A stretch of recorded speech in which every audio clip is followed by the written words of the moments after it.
Hamzah bin Abdul Muttalib, teman-teman sekalian, berjalan seperti biasa di kehidupan Mekah di awal-awal.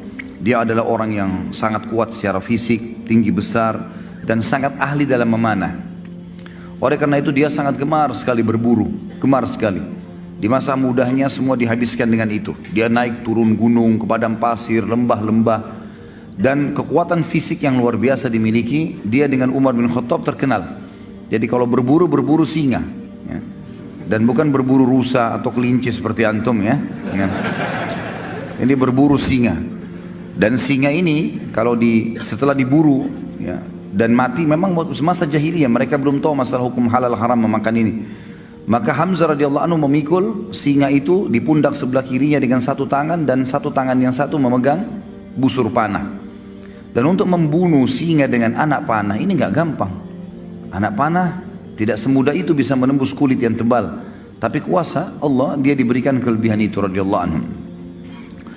Di awal Islam tentunya, waktu Nabi SAW mengumandangkan Islam, dia tidak terpengaruh, tidak juga mau masuk Islam, tidak juga membenci Nabi SAW. Berbeda dengan Abbas.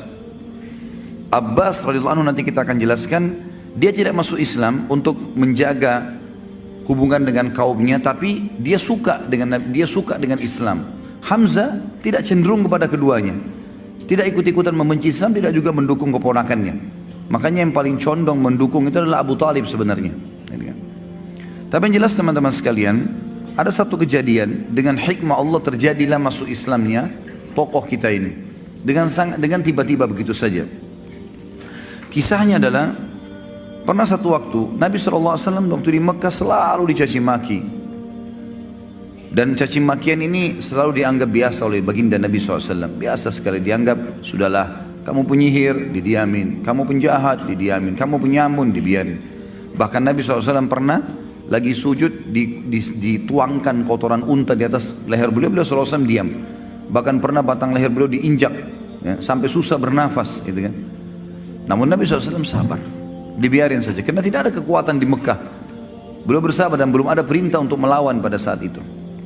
Tapi satu waktu teman-teman sekalian, Abu Jahal waktu melihat Nabi SAW lagi tawaf, dia mengucapkan kata-kata yang sangat menyakitkan, bahkan lebih sakit daripada melukai fisik.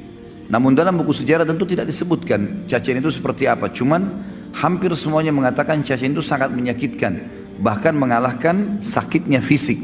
Penghinaan yang luar biasa. Dan tidak ada orang yang membela Nabi SAW walaupun dari suku beliau. Ada seorang budak wanita, budaknya Abdullah bin Jud'an. Abdullah bin Jud'an ini adalah orang yang terkenal sangat baik sekali di Mekah. Hadis Aisyah mengatakan, ya Rasulullah, ibnu Jud'an, orangnya sangat baik di Mekah, sangat santun, suka silaturahim keluarga, suka bantu orang susah. Kata Aisyah, ya Rasulullah, dalam hadis Bukhari Muslim, ibnu Jud'an, siapa yang tidak kenal kebaikannya di masa jahiliyah? Apakah bermanfaat amal-amal yang dia kerjakan? Kata Nabi SAW, tidak sama sekali. Karena dia belum pernah beriman kepada Allah. Dia tidak syahadat, tidak masuk Islam. Yang jelas Ibnu Jud'an ini, Abdullah bin Jud'an, tidak pernah membenci Nabi SAW, tapi dia tidak masuk Islam. Ada budak wanitanya dia lewat melihat Nabi SAW dicaci maki dengan cara seperti itu. Dan dia tahu tuannya ini Abdullah bin Jud'an tidak membenci Nabi SAW. Maka dia pun berusaha mengangkat suaranya mengatakan, hai Quraisy, tidakkah kalian punya sopan santun? Kenapa kalian membiarkan ini? Kenapa dicaci maki? Nggak ada yang peduli. Apalagi ini budak wanita yang bicara. Maka budak ini lari keliling sampai dia keluar pintu gerbang Mekah yang dikenal dengan pintu Bani Syaibah. Begitu keluar di sana dia temu Hamzah. Hamzah baru pulang dari berburu, lagi bawa singa, ya, di pundak kirinya dengan pegang busur panah. Dan ini yang buat ini cuma Umar bin Khattab sama Hamzah berdua. Kalau dua orang ini masuk ke Mekah sendirian, berburu tidak ditemani sama teman-temannya, sendirian. Yang lain semua pada sibuk, pada mengajak teman-temannya kalau berburu untuk berjaga-jaga, dia enggak.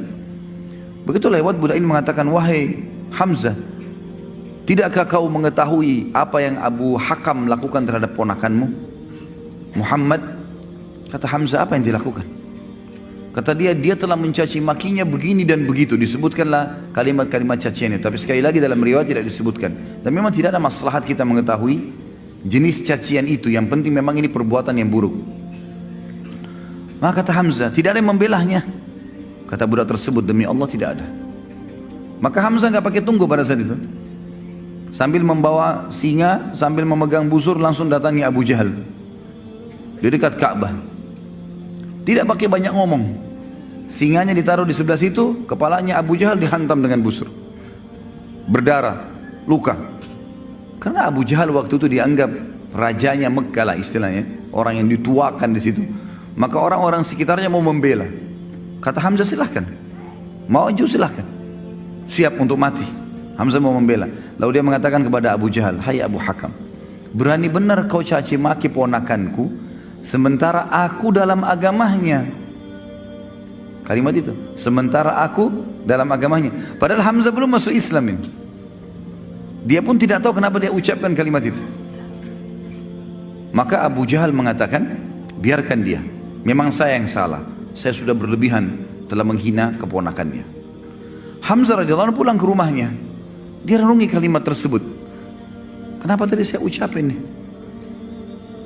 Apakah besok saya harus kembali ke Quraisy dan mengatakan bahwasanya saya bukan di agamanya Muhammad? Nah, ini aib bagi orang Arab menjilat kembali ludahnya. Sudah mengucapkan lalu ditarik, nggak mungkin. Tapi kalau saya tidak perbaiki, saya bukan Muslim, bukan agamanya Muhammad ini. Dia bingung pada saat itu. Pada malam itu dikatakan dalam riwayat-riwayat yang sahih, dia berdoa kepada Allah mengatakan, ya Allah, kalau agama keponakanku Muhammad benar, tanamkan dalam hatiku. Dan kalau seandainya tidak benar, maka hilangkanlah, berikanlah aku solusi dengan Quraisy. Maka Hamzah pun berkata keesokan paginya pada saat dia bangun, dia merasa dekat, dia merasa tenang dengan agama Nabi SAW, maka dia pun datang mengucapkan syahadat. Dan ini rahasia masuk Islamnya Hamzah radhiyallahu anhu. Masuk Islamnya Hamzah radhiyallahu anhu.